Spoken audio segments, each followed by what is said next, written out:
Cabinet बैठकीत मंत्री नितेश राणेंनी भरत गोगावलेंना सुनावलं असं सूत्रांची माहिती आहे। खासदार नारायण राणेंबाबत केलेल्या वक्तव्यावरून नितेश राणेंनी सुनावल्याची माहिती सूत्रांची। मंत्री भरत गोगावलेंनी नितेश राणे यांची माफीही मागितल्याचं कळतंय। कौतुक करताना अनावधानाने वक्तव्य केल्याचा गोगावलेंचा खुलासा असं सूत्रांमार्फत कळतंय।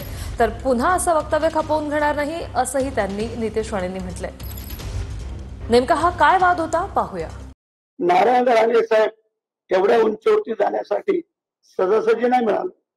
अंगावर केसी घेतला, भानगडी केल्या, जेलमध्ये गेले, मारामारी केल्या, मर्डर सगळं झालं।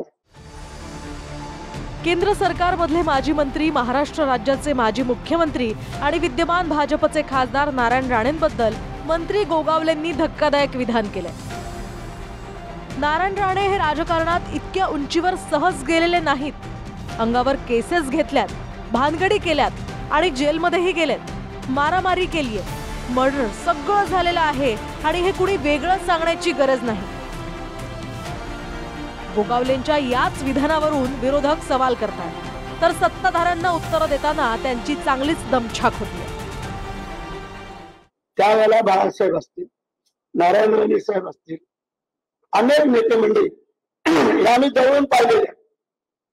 नारायण राणे साहेब एवढ्या उंचीवरती जाण्यासाठी सहजासहजी नाही मिळालं। अंगावर केसी घेतला, भानगडी केल्या, जेलमध्ये गेले, मारामारी केल्या, मर्डर सगळं झालं। हे काय कोणी वेगळं कोणी सांगायची आवश्यकता नाही।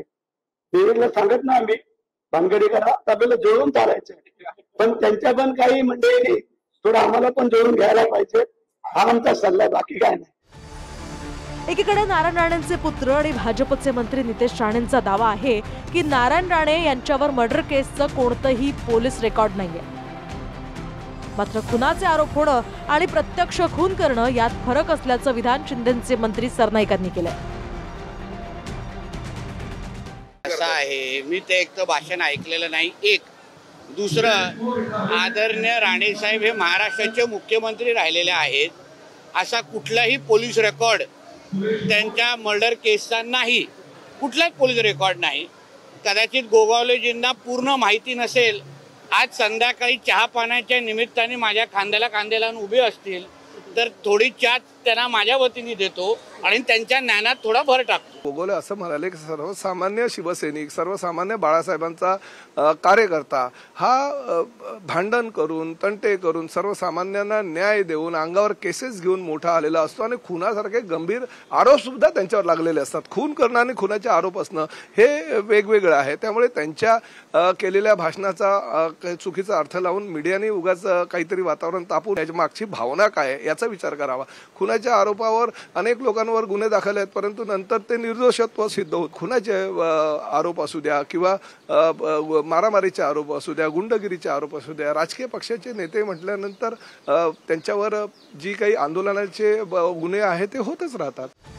मात्र खुनाचे आरोप असलेली व्यक्ती जर मोदींच्या कॅबिनेटमध्ये मंत्री राहिली असेल तर अशा लोकांपासून पंतप्रधान मोदींच्या सुरक्षेला धोका असल्याची टीका आदित्य ठाकरेंनी केली आहे। जे केंद्रीय मंत्री राहिले त्यांच्याबद्दल पोलिसांनी त्यांना बोलवून त्यांचा जबाब घेतला पाहिजे की नक्की काय तुमच्याकडे माहिती आहे।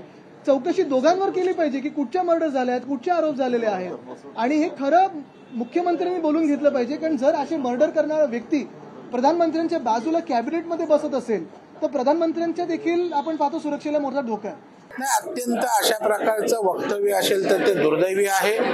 यातनं एक वाईट संदेश लोकांमध्ये जाईल की त्या ठिकाणी गुन्हेगार, मर्डर करणारी लोक पण राजकीय क्षेत्रात उंची गाठू शकतात। मला वाटतं राजकारणामध्ये अशा प्रकारचं जबाबदार नेत्यांनी, मंत्र्यांनी वक्तव्य करताना काळजीपूर्वक केलं पाहिजे, असं मला या ठिकाणी नम्रपणे सांगावंसं वाटतं।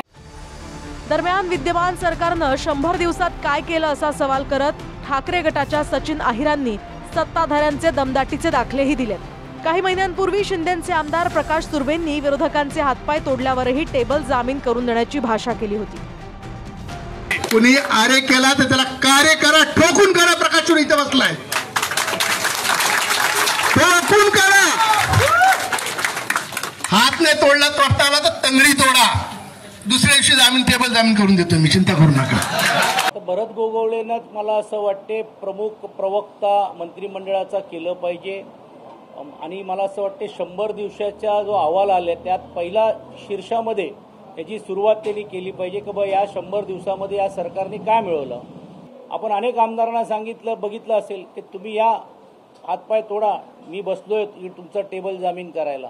अशी माणसं आपण गेल्या अनेक वर्षामध्ये बघितलेली आहेत आणि ह्याचाच खऱ्या अर्थाने सुतोवाच त्यांनी केला असावा. Bureau report, TV9 Marathi.